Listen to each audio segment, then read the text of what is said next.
નમસ્કાર, ફરીથી આપ બધાનું મારા યુટ્યુબ ચેનલ વિશાલ સ્પીકમાં સ્વાગત છે.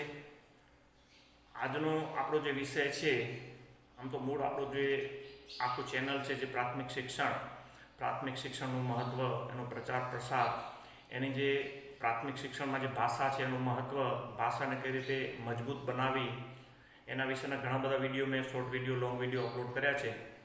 અગાઉના વિડીયોમાં આપણે જોયું કે ધોરણ 1 અને 2 એનું મહત્ત્વ, એમાં ખાસ તો બાળકની જે નિયમિતતા છે અને અનુલેખન છે, શ્રુતલેખન છે, કે પછી અંક જ્ઞાન છે, ક ખ ગ બેઝિક જે અક્ષર જ્ઞાન છે અને નિયમિતતા, આના વિશેનો એક વિડીયો અપલોડ કરીને આપણે એમાં ચર્ચા કરી હતી કે ધોરણ 1 અને 2નું કેટલું મહત્ત્વ છે. હવે બાલવાટિકા પણ પ્રાથમિક શાળામાં આવી ગયેલ છે.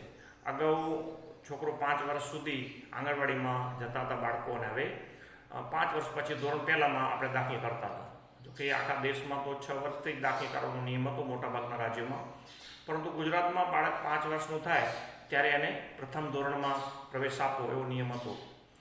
હવે જ્યારે બાળક 5 વર્ષનું થાય ત્યારે 5 થી 6 વર્ષ માટે બાલવાટિકામાં, 6 વર્ષ પછી પહેલા ધોરણમાં એને પ્રવેશ આપવામાં આવે છે. આ રીતની સિસ્ટમ છે. તો બાલવાટિકા પહેલાં મતલબ પ્રાથમિક શાળામાં છે. તો આપણે એવું માનીએ છીએ કે બાલવાટિકામાં જ્યારે બાળક આવે ત્યારે કોરી પાટી હોય છે. ના, પ્રમાણ આપણમાંથી ઘણું બધું શીખીને આવે છે. ઘણી બધી સુસુપ્ત શક્તિઓ, સૂક્ષ્મ જ્ઞાન એના મગજમાં સ્ટોરેજ થયેલું હોય છે. ચાલતા, ફરતા, ઉઠતા, બેસતા, બોલતા, આ જીવનની જે બેઝિક પ્રક્રિયાઓ છે એ તો શીખીને આવે છે. સાથે સાથે આજુબાજુનું જે પર્યાવરણ છે, આજુબાજુની વસ્તુઓ છે, ઘરના સભ્યો છે, ધર્મ વિશેના કેટલાક ભગવાનના ચિત્ર છે, કે પછી ક ખ ગ, આમાં આ રીતે બોને આવડતું નથી પરંતુ એ બોલી શકતો હોય છે. તો 1 થી 10 સુધીનું જ્ઞાન હોય છે, ક ખ ગ હોય છે, ઘણું બધું આવું નાનકડું જ્ઞાન છે. બાલવાટિકામાં બાળક આવે ત્યારે એને ભણાવવાથી વિશેષ એનામાં રહેલી સુસુપ્ત શક્તિઓ, એનામાં જે મગજમાં સૂક્ષ્મ જ્ઞાન સ્ટોરેજ થયેલું છે એને બહાર લાવવાનું છે. આના માટે બાલવાટિકામાં એ ટાઈપની જે એક્ટિવિટી છે, એ ટાઈપની પ્રવૃત્તિ કરવામાં આવે છે કે એને વળાંકો શીખવવા, બેસતા શીખવવું, બોલતા શીખવવું. પછી માત્ર બોલતા શીખે, સાથે સાથે સમૂહમાં કઈ રીતે સમૂહ ભાવનાનો વિકાસ થાય, જૂથ બનાવીને કઈ રીતે કામ કરી શકાય જેથી એનામાં જૂથ ભાવનાનો વિકાસ થાય, બીજા બાળકો સાથે આત્મીયતા કઈ રીતે કેળવાય, અને સાથે સાથે ક્લાસમાં કઈ રીતે બેસવું, શિક્ષક સાથે કઈ રીતે વર્તન કરવું, સહપાઠીઓ સાથે કઈ રીતે વર્તન કરવું, આવું બધું બાલવાટિકામાં ઘણું બધું જ્ઞાન એને આપવામાં આવે છે. સાથે સાથે જે રંગ પરિચય છે, વસ્તુ પરિચય છે, આકાર પરિચય છે, અને બીજું ઘણું બધું એક્ટિવિટી દ્વારા એને શીખવામાં આવે છે. તો આ દ્રષ્ટિએ જોઈએ તો બાલવાટિકાનું ઘણું બધું મહત્ત્વ છે. જ્યારે પણ બાલવાટિકામાં બાળક આવે અને જો શિક્ષક એને રંગ પરિચય, આકાર પરિચય, વસ્તુ પરિચય અને મુખ્યત્વે તો વળાંકથી પરિચય, કારણ કે બોલતા શિક્ષક કથન કરે, શિક્ષક બોલે અને બાળક ક ખ ગ ન મ ગ જ બધું બોલી જાય છે, પરંતુ એને લેખનમાં તકલીફ પડે છે. તો લેખન શીખવવા માટે જ્યારે બાળક બાલવાટિકામાં આવે ત્યારે એને વળાંકથી પરિચય કરાવવો પડે. હવે આખી વળાંક પર આખી નવી સિસ્ટમ છે. વળાંકથી કઈ રીતે બાળકને લેખન તરફ લઈ જઈ શકાય, વળાંકનો ઉપયોગ કરી અને બાળકને કઈ રીતે ન મ ગ કે ક ખ ગ 1 2 3 બધું લખતા શીખવી શકાય, એના વિશેના વિડીયો પણ આગળ જતાં હું અપલોડ કરીશ.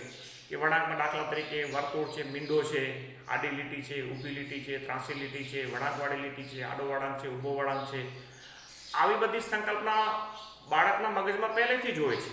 આવા બધા આકારોથી બાળક પહેલેથી પરિચિત હોય છે.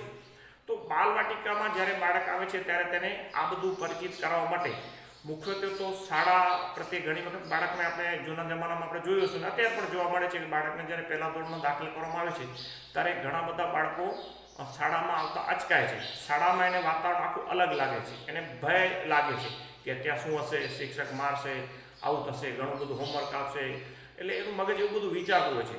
તો બાલવાટિકાના એ પ્રાથમિક શિક્ષણમાં અતિ મહત્ત્વનો તબક્કો છે. એ બાલવાટિકામાં જો બાળક નિયમિત આવે અને 12 મહિનામાં 80-90% જો હાજરી આપે તો પછી પહેલા ધોરણમાં આવતાની સાથે જ શિક્ષક એને શિક્ષણ તરફ પ્રેરી શકે, અંક જ્ઞાન તરફ, અક્ષર જ્ઞાન તરફ, લેખન તરફ પ્રેરી શકે. કારણ કે શાળા પ્રત્યેના મગજમાં જે એક ગ્રંથિ હોય છે દૂર થઈ જાય છે, સમૂહ ભાવનાનો વિકાસ થઈ જાય છે. શિક્ષકોથી, બાળકોથી, શાળાથી, શાળાના વાતાવરણથી, શાળાની પ્રવૃત્તિઓથી બાળક પરિચિત થઈ જતું હોય છે. એટલે આ દ્રષ્ટિએ જોતાં બાલવાટિકાનું ખૂબ જ ઘણું મહત્ત્વ છે. એટલે જે પણ બાળકો બાલવાટિકામાં આવતા હોય છે અને 80-90% બાલવાટિકામાં બાળકો જો હાજરી આપશે તો આગળ જતાં શિક્ષણમાં એની પ્રગતિ બહુ સારી થશે. શાળાના વાતાવરણમાં ને અનુકૂળ રહેતા શીખી શકશે અને સમૂહ કવાયતની પ્રવૃત્તિઓ પહેલા ધોરણમાં આવતાની સાથે જ એ અંકજ્ઞાન અને અક્ષર જ્ઞાન તરફ પ્રેરાશે અને શિક્ષકને પણ ઘણી બધી મદદ મળી રહેશે અને શીખવામાં મુશ્કેલી નડશે નહીં.